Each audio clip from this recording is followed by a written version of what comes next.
In every age, there are teachings that remain hidden, not because they are meant to exclude, but because humanity is rarely ready to receive them. Across centuries, mystics have spoken of a mysterious power within language itself. The sages called it the living word, the inner word, the creative vibration through which reality itself unfolds.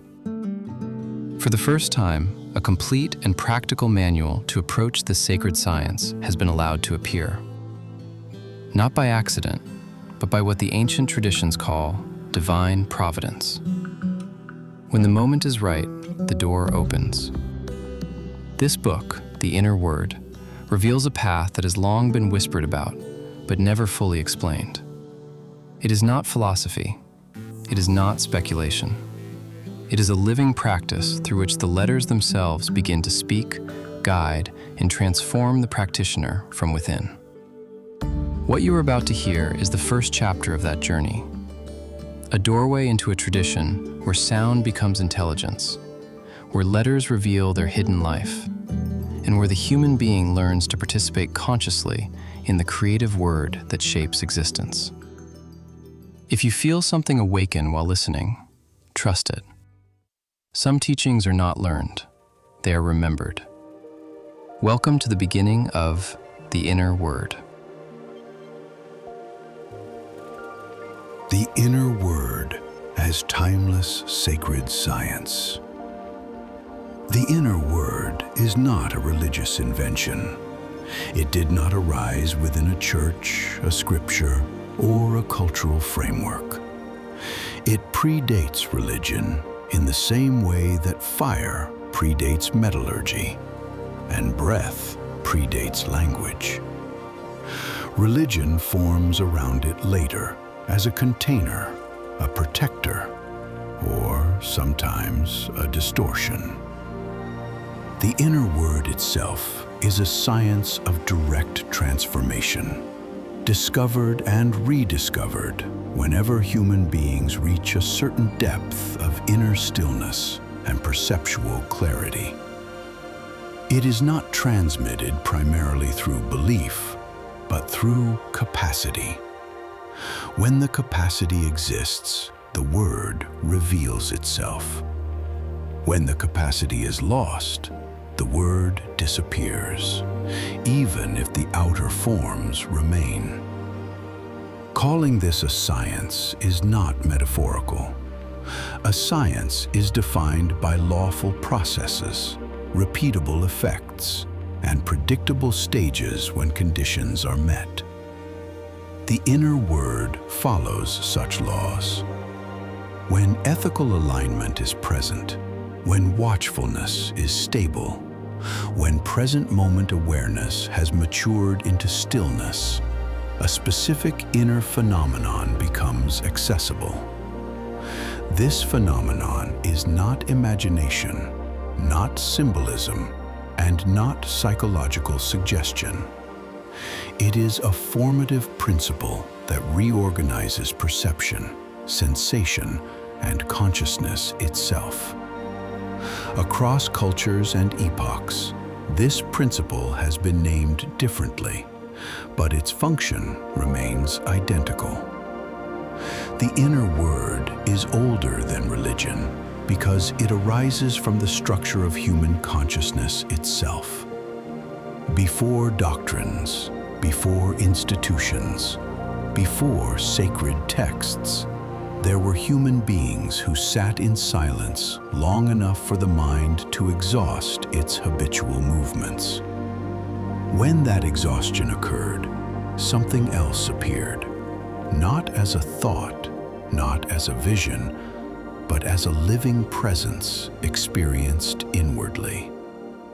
This presence did not instruct through concepts, it instructed through resonance.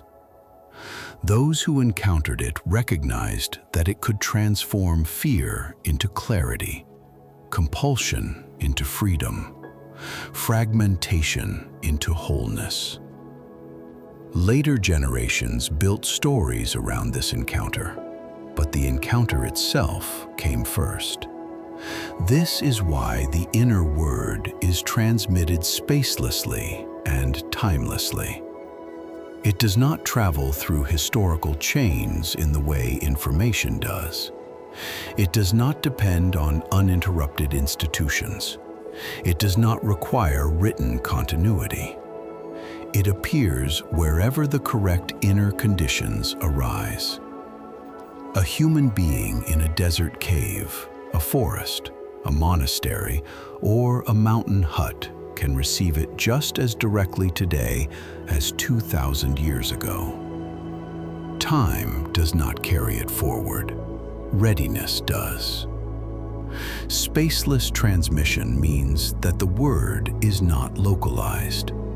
It does not exist somewhere else. It is not brought from heaven to earth. It is revealed within consciousness when consciousness becomes sufficiently transparent. Timeless transmission means that it does not evolve historically. It does not improve. It does not modernize.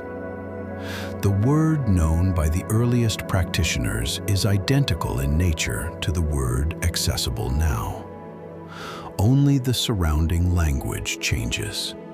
The vibration does not. Because of this, all authentic traditions encode rather than explain. This is not elitism. It is necessity. Explanation addresses the intellect. Encoding addresses recognition. The intellect cannot receive the inner word directly. It can only form opinions about it. If the word were explained openly without preparation, it would be misunderstood, trivialized, or turned into fantasy. Worse, it would be practiced incorrectly by unprepared minds, leading to imbalance or delusion. Encoding protects the practitioner and the teaching simultaneously. Encoding appears in many forms: parables, symbols, sacred alphabets, ritual gestures, silence, repetition, and deliberate incompleteness. These are not puzzles to be solved intellectually. They are filters. Only those who practice long enough, deeply enough, and humbly enough begin to perceive what the encoding points toward. At that moment, explanation becomes unnecessary. The practitioner recognizes from within. This is why the inner word has often been described as lost. It was never lost historically. Manuscripts remained, symbols remained, institutions remained. What was lost was the inner ability to receive it. When societies became increasingly externalized, moralized, politicized, or intellectualized, the conditions required for reception weakened. The word withdrew, not out of punishment, but out of incompatibility. It cannot function in a fragmented inner environment. The word spoken of here is not language. It is not vocabulary, grammar, or meaning. It is not the spoken word of theology or philosophy. The inner word is formative vibration. It precedes speech. Speech is its outer echo. When a word is spoken outwardly, it is already a gross approximation of something subtler. The inner word is the subtler source. Formative vibration means that it shapes reality from within, not in a magical sense of wish fulfillment, but in a lawful sense of pattern formation. Just as certain frequencies organize matter into geometric forms, the inner word organizes consciousness into coherence. When this coherence stabilizes, perception changes, reaction weakens, compulsion dissolves. A new mode of being emerges that is quieter, clearer, and more unified. This vibration is not imagined, it is felt. It is perceived somatically, energetically, and spatially. It has texture, density, direction, and movement. It interacts with breath, posture, attention, and ethical alignment. When approached correctly, it does not overwhelm. It instructs gradually, reshaping the practitioner from the inside outward. The cyclical disappearance and reappearance of this knowledge follows a predictable pattern. When a culture values stillness, restraint, discipline, and inner truth, the word becomes accessible. When a culture values speed, stimulation, power, and identity, the word recedes. It does not disappear entirely. It goes underground. It survives in fragments, symbols, and isolated practitioners. When conditions ripen again, it resurfaces, often appearing revolutionary, only because collective memory has forgotten it. Each resurgence is accompanied by resistance. Institutions prefer control over transformation. Belief systems prefer loyalty over direct knowledge. Intellectual frameworks prefer explanation over surrender. The inner word threatens all of these because it bypasses intermediaries. It does not require permission. It does not reinforce hierarchy. It does not flatter identity. It makes the practitioner inwardly sovereign, ethically grounded, and quietly independent. This leads to a crucial distinction: the difference between belief systems and operative sciences.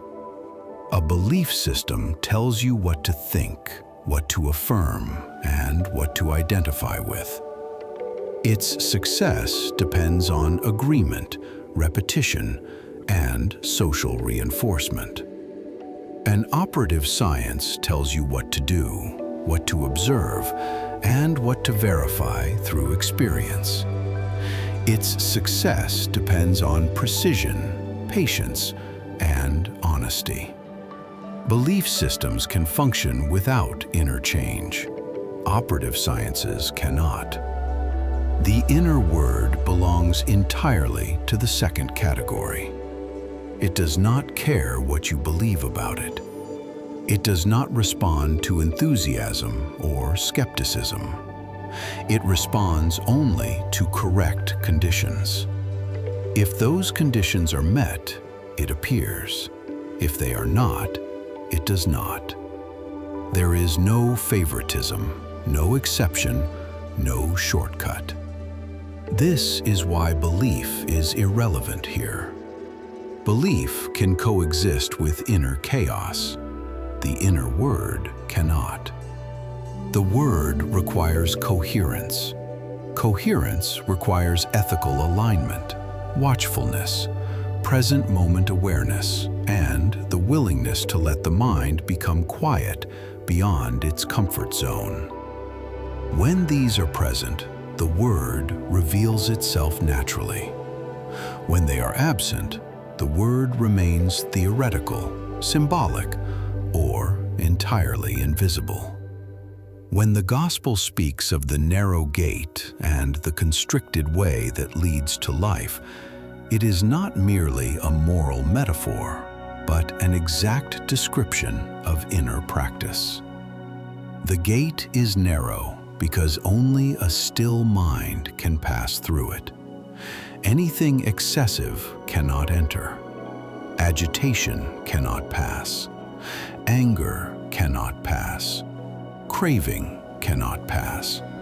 Aversion cannot pass. anxiety, depression, restless planning, obsessive thinking. None of these fit through the narrow opening. The path contracts as consciousness refines. What is coarse falls away. What is reactive dissolves. Only simplicity, watchfulness, and inner silence can move through that gate. The narrowness is not punishment. It is precision. It allows nothing fragmented to enter. Only stillness fits. In this sense, the inner word is both merciful and uncompromising. It does not demand belief. It demands readiness. It does not punish failure. It simply withholds itself until the practitioner is capable of receiving it without distortion. This chapter lays the foundation for everything that follows. Without understanding that the inner word is a timeless, sacred science, not a belief or a metaphor, the practices that follow will be misunderstood. With this understanding, the reader can approach the work correctly, not as a consumer of ideas, but as a practitioner preparing for direct encounter. What follows in the next chapters will move progressively from principle to method, from context to practice, from explanation to experience. But the orientation must remain clear from the beginning. This is not about adopting a worldview. It is about entering a lawful inner process that has transformed human beings long before it ever had a name.